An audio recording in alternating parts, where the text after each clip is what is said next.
Bonjour, c'est Anne. Alors aujourd'hui, je voudrais vous parler d'un sujet qui est un sujet très sensible chez tous les artistes et artisans, c'est comment fixer ses prix. J'ai vu tout à l'heure une discussion sur un forum sur Facebook où les gens disaient qu'ils n'osaient pas en fait mettre des prix très élevés pour ce qu'ils font et qu'ils avaient tendance à sous-estimer, disons, les prix au-dessus d'un certain montant parce qu'ils ont peur que ça ne se vende pas. Alors moi, ça fait très longtemps que j'ai appris que c'est le contraire qu'il faut faire. Il y a plusieurs raisons à ça. La première raison, c'est que quand vous commencez l'artisanat et que vous commencez à vendre, vous avez un petit peu le syndrome de l'imposteur quelque part. Vous pensez que parce que vous arrivez à le faire, c'est pas très compliqué à faire et que du coup, on ne va pas vendre ça très cher parce que les gens n'ont pas envie de payer beaucoup. Alors ça, c'est beaucoup une mentalité qu'on trouve malheureusement en France. C'est une des raisons pour lesquelles je suis restée en Suisse, hein, j'ai quitté la France. Parce qu'en France, le travail manuel a été extrêmement dévalorisé. Et les gens pensent que si ce n'est pas intellectuel, ce n'est pas valorisé. D'accord ? Mais le problème, c'est que si vous ne valorisez pas votre travail, il n'y a aucune raison que les clients le fassent. D'accord ? La première personne qui doit être convaincue de la valeur de votre travail, c'est vous. Quand vous allez chez le médecin, qu'est-ce que vous payez? Vous ne payez pas quelque chose de physique, vous payez les années d'études qu'il a faites. D'accord? Alors pourquoi est-ce que dans votre artisanat, vous ne feriez pas payer également les années d'études que vous avez faites, le savoir-faire que vous avez acquis, qui n'est pas forcément, enfin qui est même rarement quelque chose de courant? Et tout ça, ça a une valeur. En plus de ça, on est dans une époque où on commence à réfléchir un petit peu à la production locale par rapport à toute la délocalisation qu'on a pu faire pour la production. Et c'est quelque chose qui doit également être valorisé, c'est-à-dire que vous produisez localement, vous ne faites pas voyager 3 fois autour du monde les produits avant qu'ils arrivent chez le consommateur, et c'est aussi quelque chose qui a une valeur, d'accord? La plupart du temps, les gens qui sont sensibles à ça, ce sont des gens qui sont prêts à y mettre le prix. Ça m'amène à la deuxième raison. La deuxième chose, c'est que lorsque vous décidez du prix que vous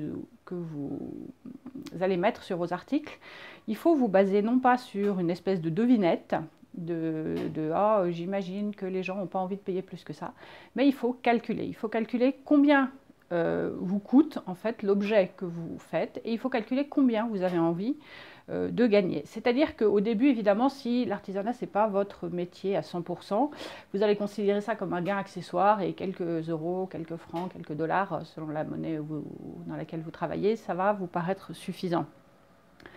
Maintenant, il faut, pour fixer des prix qui soient à la fois corrects pour vous et pour vos clients, il faut que vous teniez compte du fait que si vous faisiez ça à 100% et que c'était votre job, la manière dont vous gagnez votre vie, il faut que vous puissiez vivre décemment.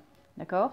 Donc ça veut dire que non seulement il faut que vous puissiez payer le matériel et tous les coûts, ce qu'on appelle les overheads en anglais, tous les coûts liés à votre business, ça peut être la location d'une salle, ça peut être les achats de matériel, ça peut être l'électricité que vous consommez, ça peut être, il y a tous ces coûts-là, les coûts de la promotion, le coût de maintenir un site internet, etc.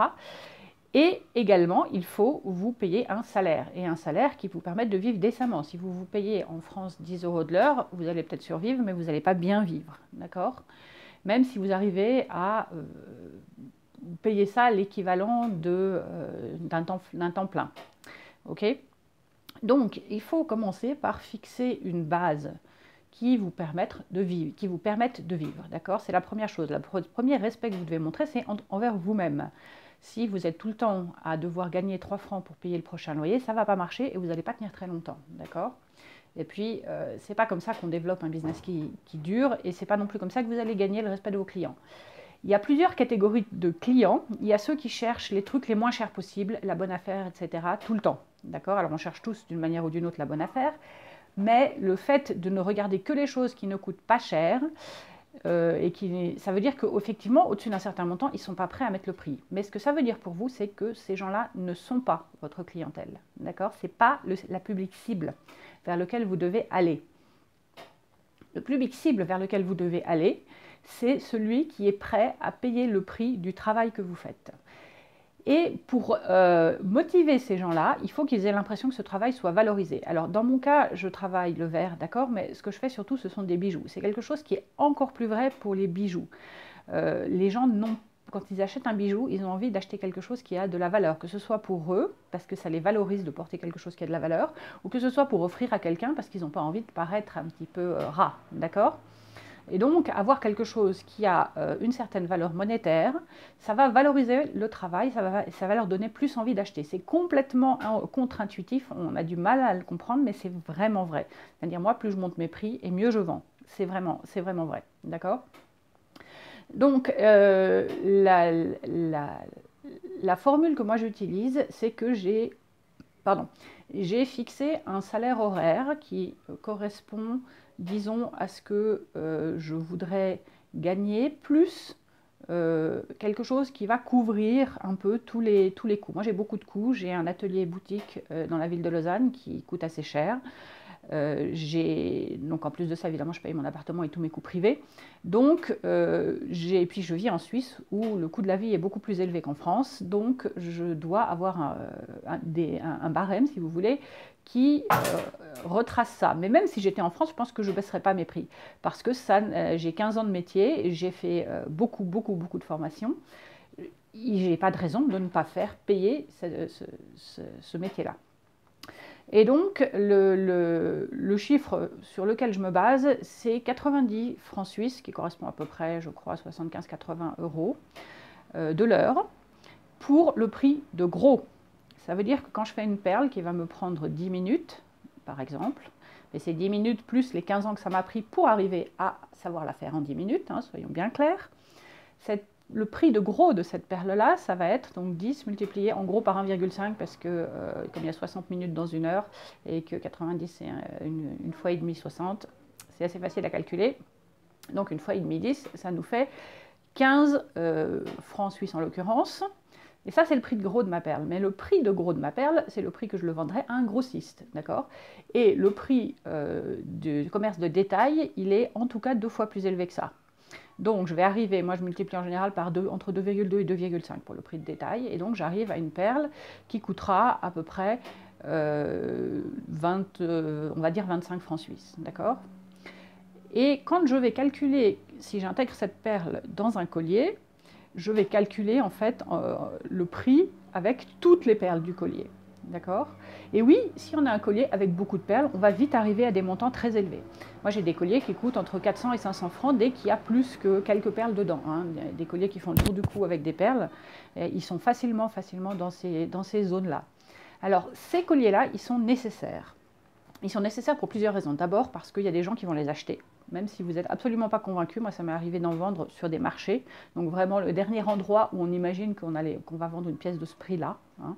C'est des coups de cœur, c'est des gens qui ont les moyens, qui reconnaissent le travail, la qualité du travail et qui craquent dessus. Et ça part en 10 minutes et vous avez gagné 500 francs dans la journée. Ensuite, le fait d'avoir des pièces chères, ça valorise le reste du travail. C'est-à-dire que je ne vais pas faire tout mon business autour de ces pièces chères, dans le sens où j'en ai pas énormément. J'en ai peut-être à chaque 3 ou 4 en même temps. Et puis tout le reste, ce sont des choses qui sont dans des gammes de prix différentes. En fait, tous les experts en marketing vous diront qu'il faut avoir 3 gammes de prix. La gamme de prix basique, vraiment basique, là pour les gens qui n'ont pas beaucoup de sous, ou que vous estimez qui est le minimum que vous aimeriez mettre. Ensuite, la gamme de prix moyenne qui correspond en fait à ce que vous voulez vendre. D'accord ? Ce dont vous voulez que votre business soit fait doit être dans la gamme de prix moyenne. Et ensuite, la gamme de prix luxe, entre guillemets, c'est-à-dire le haut de gamme, qui va pas se vendre très souvent, mais quand il se vend finalement, c'est que du bonus, on va dire, mais qui servent à valoriser le reste, d'accord ? Et c'est très important de les avoir, les pièces un peu folles, les trucs un peu où les gens se disent « Ah, j'aimerais bien pouvoir me le payer, mais j'aurais pas les moyens. » Alors du coup, je vais acheter la gamme d'en dessous. Ils vont pas se dire « Je vais acheter le moins cher ». C'est extrêmement rare parce que ça marche pas comme ça. Donc tout ça, c'est de la psychologie également du client, mais c'est aussi parce que vous faites un métier où vous avez besoin de vivre, d'accord ? C'est pas juste que vous ne soyez pas payé comparativement à ce que vous savez faire, et en particulier si c'est quelque chose qui est relativement rare comme métier, comme c'est le cas avec le métier que je fais moi, d'accord ? Donc, pensez, quand vous allez fixer les prix, et là vous n'êtes pas obligé d'utiliser ma formule, vous pouvez choisir une qui vous convient mieux, mais pensez que si, quand vous fixez vos prix et que vous calculez à quoi ça correspond en temps de travail, à quoi ça correspondrait si c'était votre seul métier et le nombre d'heures que vous pouvez y passer, si en faisant ce calcul-là, vous arrivez au maximum à quelque chose qui est de l'ordre, je ne sais pas, de 1 000 € par mois, vous ne pourrez pas tenir à long terme. C'est évident, hein. Un business, ça a besoin de faire des bénéfices pour pouvoir tenir à long terme. Il y a toujours des coûts qu'on ne voit pas venir. Donc, réfléchissez à ça avant. Et vous pouvez vous dire, mais quand je serai plus connu, j'augmenterai mes prix. Oui, évidemment, tout le monde fait ça, bien sûr. Mais si déjà, dès le départ, vous réfléchissez, non pas en tant que bricoleur ou bricoleuse du dimanche qui décide de finalement, peut-être que je pourrais vendre et gagner 2-3 sous, mais en tant que professionnel, c'est-à-dire déjà là, vous montrez que vous valorisez votre métier, votre savoir-faire, eh bien, vous aurez beaucoup plus de respect de la part des gens. Et vous allez attirer la clientèle que vous voulez, c'est-à-dire celle qui s'intéresse vraiment à ce que vous faites. La plupart du temps, les gens qui sont sensibles aux arguments écologiques, ils ont des moyens, souvent. Hein, voilà, caricature, c'est le bobo, mais le bobo, il a des moyens financiers. Et donc, il est parfaitement prêt à mettre le prix dans quelque chose qu'il considère comme qui a de la valeur, si vous voulez. Et vous n'allez pas trouver ces gens-là, même si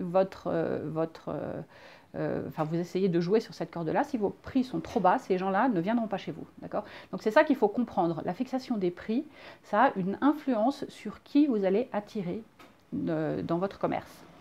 Voilà, donc j'espère que ça vous a été utile. Je vous invite à vous inscrire avant de partir, à vous abonner pour savoir quand je poste les nouvelles vidéos. Et allez jeter un petit coup d'œil sur tous les liens qui sont sous mes vidéos dans lesquelles vous allez pouvoir trouver des liens vers des formations en marketing et en business gratuites extrêmement intéressantes, et puis également comment construire une boutique internet qui soit complètement indépendante de toutes les plateformes, et puis apprendre évidemment à la rentabiliser. Merci, au revoir.